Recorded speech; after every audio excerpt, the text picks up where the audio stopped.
College football is back, and so are the college football playoff predictions. I have my entire, not just every seed, but every game predicted for the college football playoff. We are ready. We have arrived. We have a game in 5 days.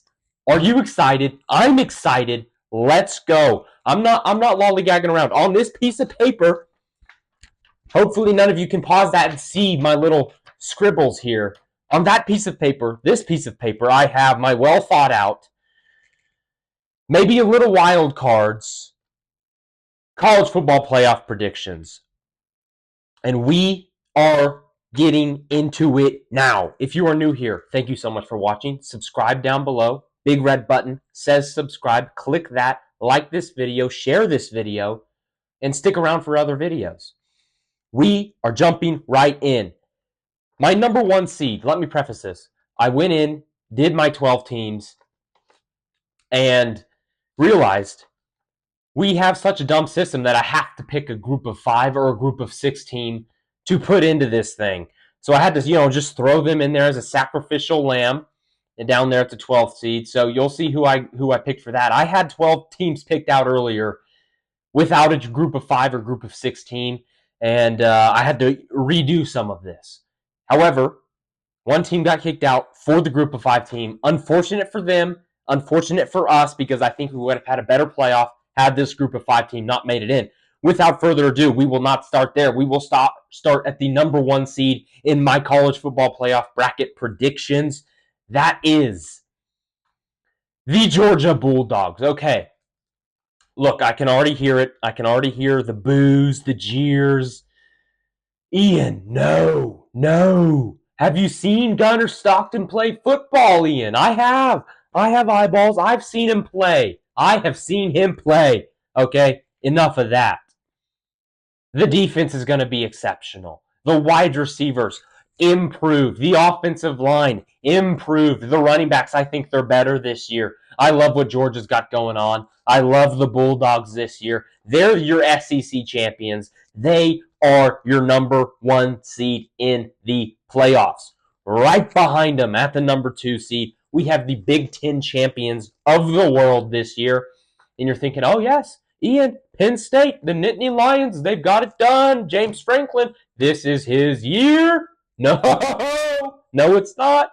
This is not James Franklin years, folks. This is not James Franklin's year. He will not win the Big Ten. That honor goes to the Ohio State Buckeyes, okay? And look, they just named Julian Sayin the starting quarterback today, this very eve of college football Tuesday. Julian Sayin has been named the starting quarterback at Ohio State. Now, that's a big deal. He was battling with Lincoln Kienholz. I like the fact that this guy, he was the number 1 recruit coming out of high school a few years ago, went to Alabama. Nick Saban said, I'm out of here. And Julian Sayin said, I'm out of here as well. I'm going to Ohio State. And he won a natty last year. Can he back it up as a first-time starter this year? We shall see. I know for a fact he's going to win a Big Ten championship in his first year. You know why? Oh, hey, who's that over there? Number 4? Oh, Jeremiah Smith? Sure, I'll hand you the ball. I'll throw it to you. Biletnikoff winner, okay? Yes, sirree, Bob. Ohio State at number 2. Number 3 in the bracket, we have the SEC runner-up, okay?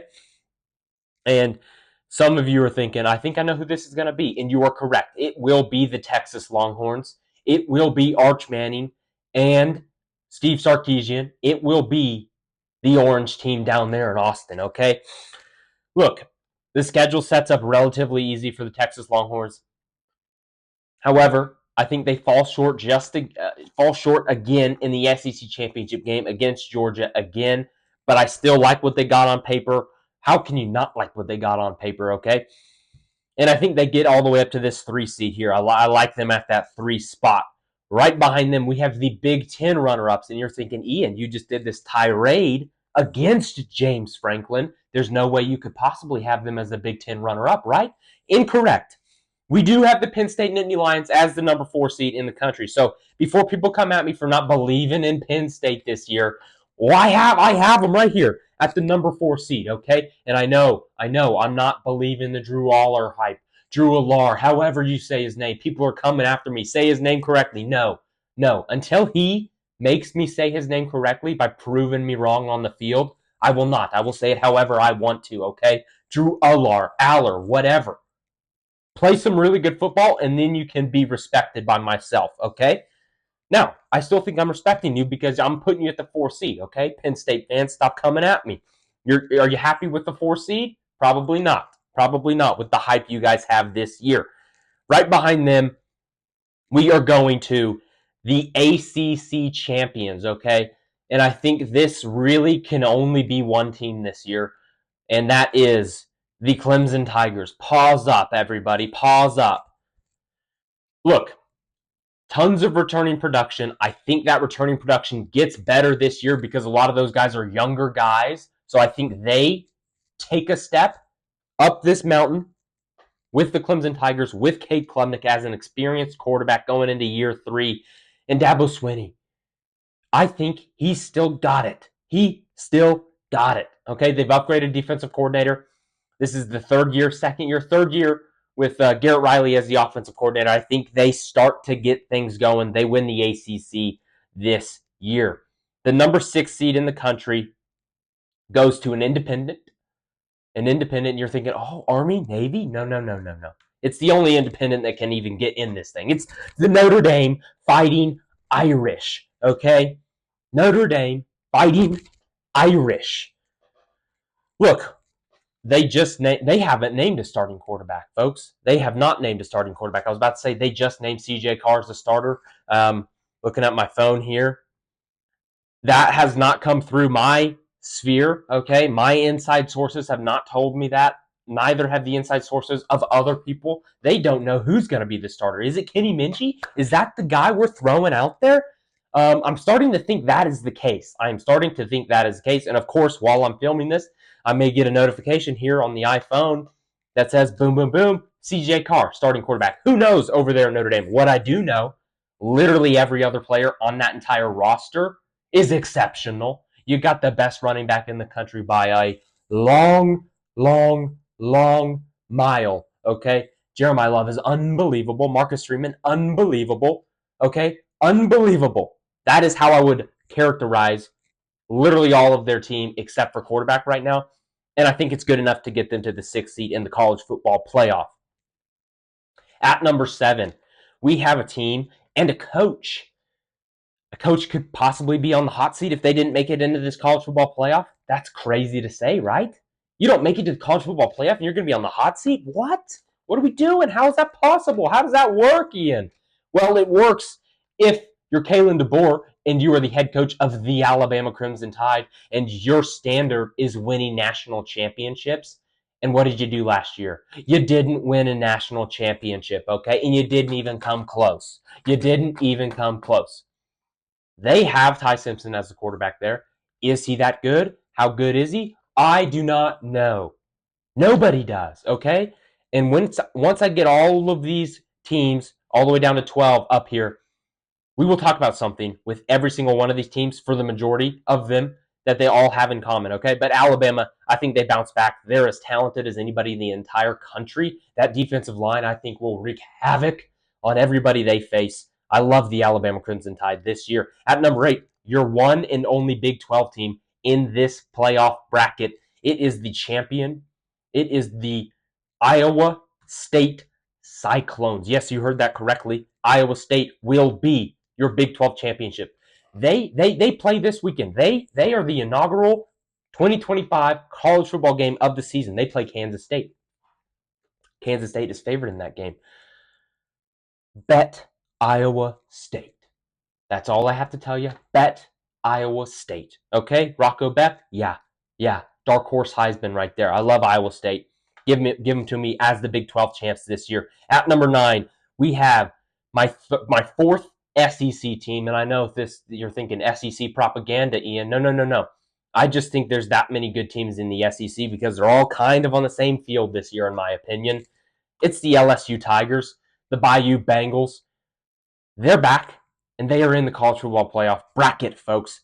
They're going to be good. I think they're going to have one of the best offensives, if not the best offense in the entire country this year. Now, I am a little worried about Garrett Nussmeier's knee. That's why I've slid them back. I would have had them higher, but I've slid them back in my college football playoff rankings here, because I'm worried about Nuss's knee. That needs to be a thing. Nuss's knee. I'm worried about it, folks. But I think the talent around them is good enough to get them to this 9 spot in the playoff. Okay. At number 10, we have another Big Ten team. This time, this team did not make the Big Ten championship game because you can't if two other teams are already in it. You have the Oregon Ducks. Okay, Dan Lanning, they don't miss a beat this year with Dante Moore, except I guess they do miss a beat because they won the Big Ten last year. So standard, are we trying to win a Big Ten every year if we're Oregon? I don't think so. I think your goal is to make the college football playoff every year if you're Oregon. Okay, I like them to make it this year. I think the talent is there. The defense, I think is going to be really, really good this year. Dante Moore, what are we going to get from him? What are we going to get from him? That's the question with the Ducks. I've got something in my eye. Maybe a dust. A dust is blown into my eye here. So if I'm rubbing my eye, don't worry about me. I am okay. At number 11, I have a team that I believe in more than the entire country. I am as high on this team as I am any other team in the entire country. This team, I'm going to go ahead and put it up there. It's the Oklahoma Sooners. I believe in them more than anyone else in the country, and I legitimately think I believe in them more than anyone else in the country. I've said since January, this is a 10-2 team. This is a 10-2 team. And everything I'm hearing, everything I'm seeing, everything I am getting told to me. Now, maybe I'm just dumb and I just believe, okay? But I don't think so because normally I'm not a believer. Normally, I do not buy the hype. But if I could buy hype, I would be broke right now with Oklahoma. I have bought all of it. I own it all. I own all the hype, okay? And I am all the way in on these Sooners, 10-2, making the playoff. Now, I said we have a group of 5, group of 16, whatever you want to call it. Here at the 12th seed, we have the Tulane Green Wave, okay? I had to put them in there. I had another team. It was an ACC team, actually, at that 12th spot. Well, they were a different seed, had to rearrange so I could get Tulane in there at the 12. Anyways, Tulane comes in as my G5 champion. I don't love it. G5, you could convince me of like 6 teams that win that thing, and I would be okay with it because I don't think they're winning college football playoff game. Now, going to take a sip here from the patented mug. While I'm doing this, you have a chance to go down and subscribe, comment, Ian. This is a nice looking bracket, and thank you. I know. That's good water, folks. That if you want one of these mugs, let me know. While you're down there subscribing, go ahead and comment. Ian, send me a mug, and we will be in contact. My team, my people. It's just me, so that would be me. Yes. Okay, all of these teams. Let's look at them.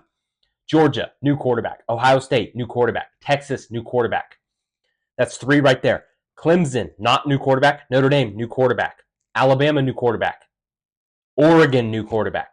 Oklahoma, new quarterback. Tulane, new quarterback. Okay, that's 8 of the 12, all new quarterbacks. How is this going to turn out, folks? How is this going to turn out? Let's take our attention to the top left portion of the bracket, the 8-9 seed.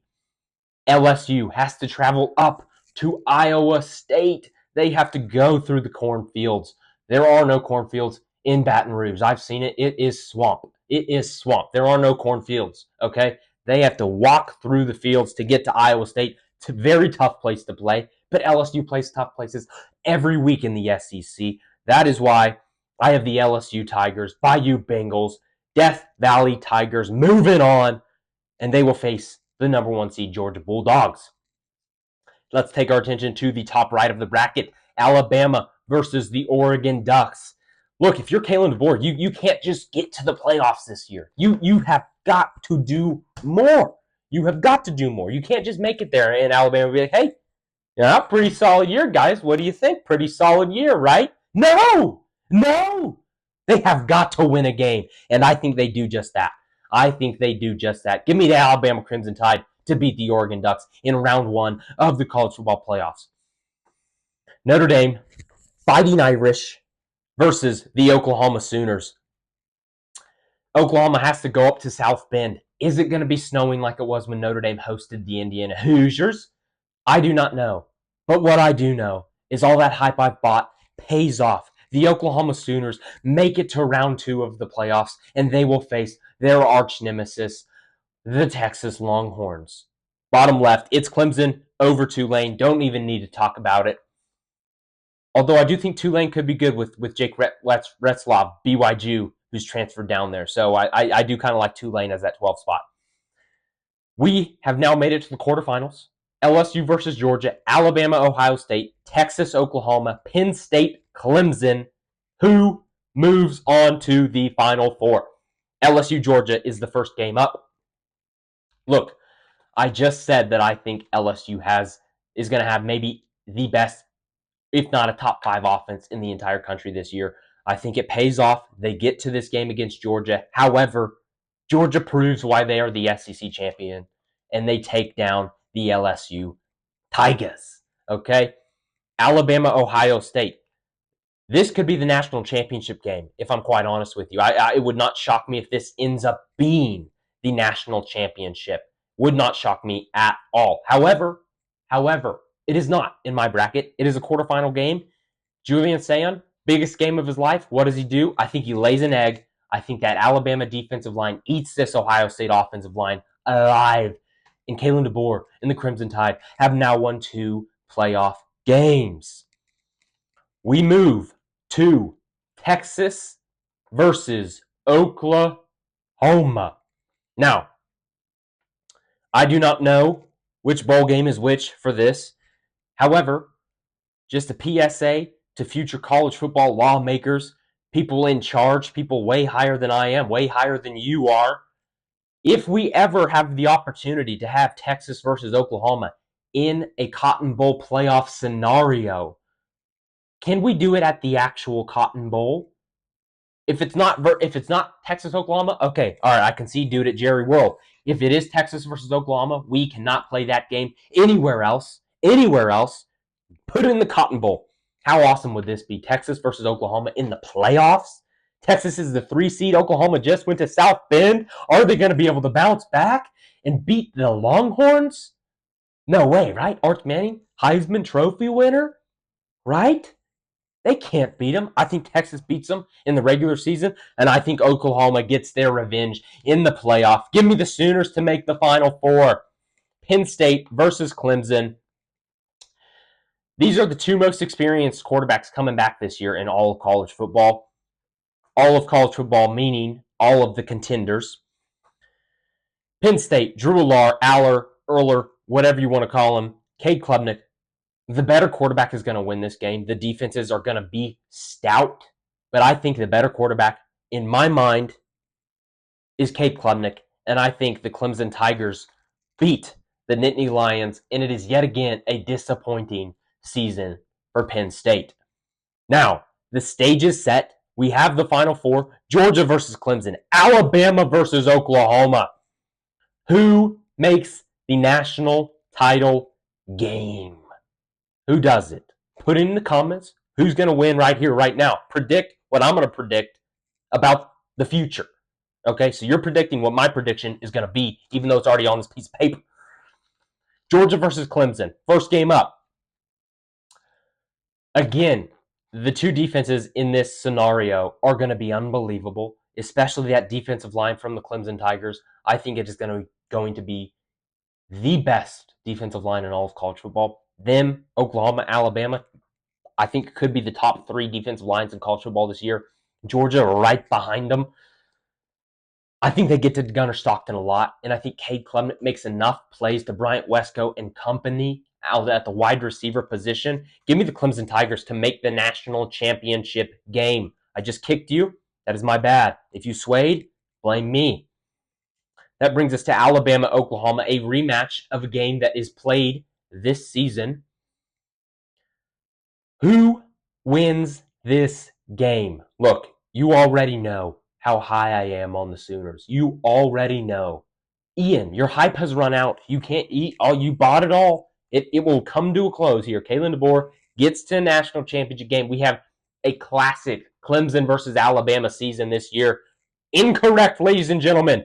The Oklahoma Sooners make the national championship game when year 4 under Brent Venables, when the entire world is doubting them. But you know who believes? This guy right here. I believe, and they will make it happen.